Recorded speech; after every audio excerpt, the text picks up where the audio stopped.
Ola, alumnado de primeiro da ESO, imos ver unhas destrezas básicas con fraccións. En concreto, unha fracción, acordádevos, que é unha expresión na que hai un número enriba dunha liña e outro número debaixo desa liña. O de arriba chamase numerador e o de abaixo denominador.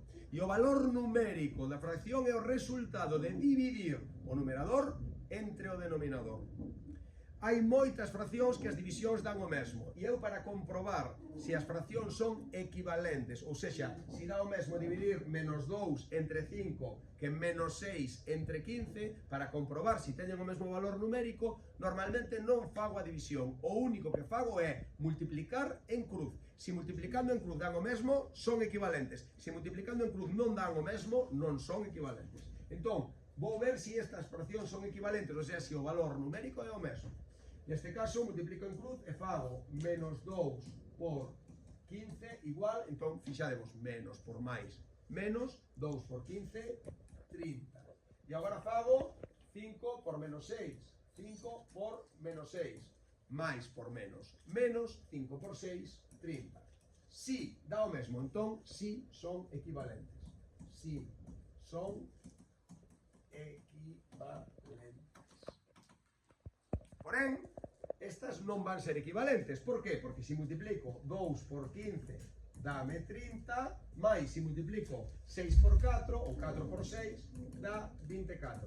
Non son equivalentes.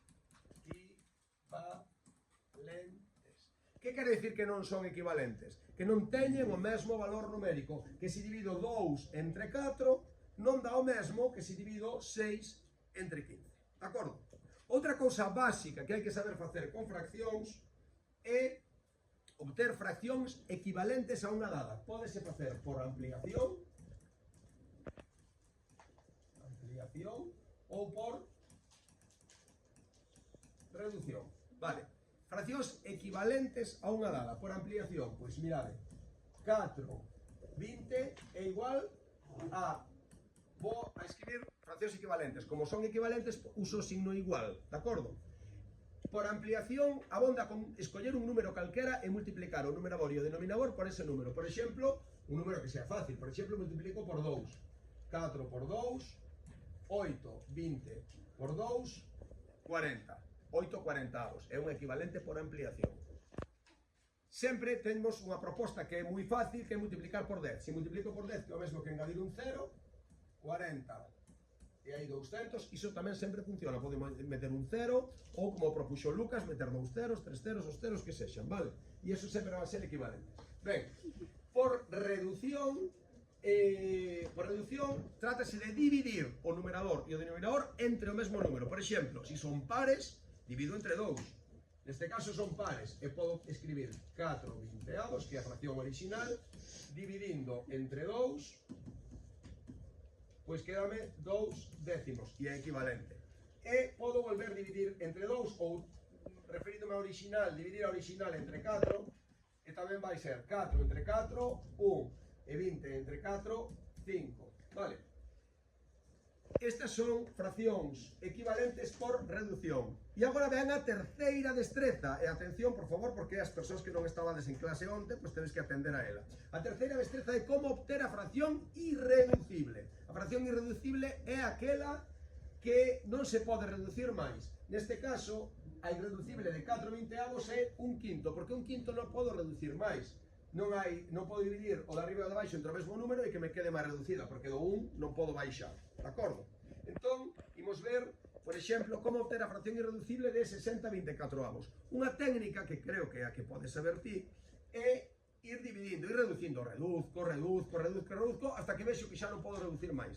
Pero unha técnica que digamos que é infalible e que sempre me vai funcionar ben é factorizar. Se eu factorizo o numerador e factorizo o denominador e quito os factores que están comuns arriba e abaixo, xa o teño moi rapidamente irreducible. De acordo? Entón, factorizo 60. Como factorizo 60? Poño unha liña vertical e empezo a dividir. Como é par, podo dividir entre 2. A metade de 60 é 30. Como é par, podo dividir entre 2. A metade de 30 é 15.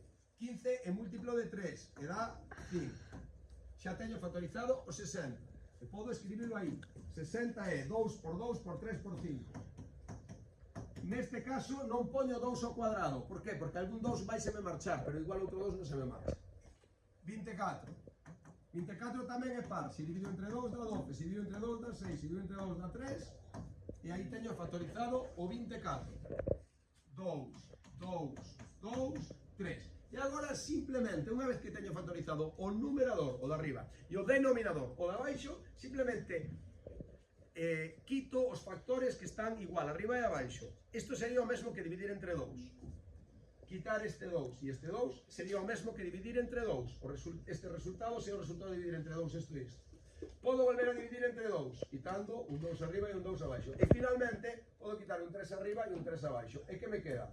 Un 5 arriba e un 2 abaixo. E esta non hai dúbida que é a fracción irreducible, porque non podo quitar máis factores primos comuns arriba e abaixo.